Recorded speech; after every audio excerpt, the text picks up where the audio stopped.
ఉండ, కూరలో ఒక ఉండ, మజ్జిగలో ఒక ఉండ కలిపి నీ భర్తకు తినిపించు.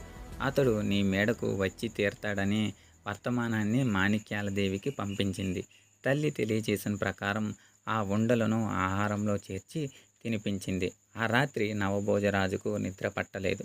తాపం అతిశయించింది. అర్ధరాత్రి సమయంలో రాజుకు మాణిక్యాలదేవిపై మోహం కలిగింది. ఆమె మేడకు బయలుదేరాడు. రాజు రాకను గ్రహించి మాణిక్యాలదేవి తన మేడ తలుపులను మూయించింది. బామ, ఓ నా బామ, తలుపులను తీయవమ్మా అని రాజు పలికాడు, బ్రతిమాలాడు. ఇంతవరకు లేని ప్రేమ ఇప్పుడెలా కలిగింది? నాకన్నను నీకు ఆ బిడ్డలే కావాల్సిన వాళ్ళు కదా, వెళ్ళి వాళ్ళ దగ్గరే ఉండుము.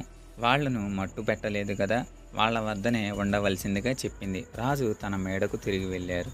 బిడ్డలను తట్టి లేపాడు. మీ మేనమామలు ఇంటికి వెళదాం పదండి అని నవభోజరాజు తమ పిల్లలను లేపారు. వారు తమ తండ్రి అమ్మ చనిపోయినప్పుడు రానివారు, మీ వివాహానికి రానివారు, మునుపెన్నడు మేము విననివారు వారెవరు అని ప్రశ్నించారు.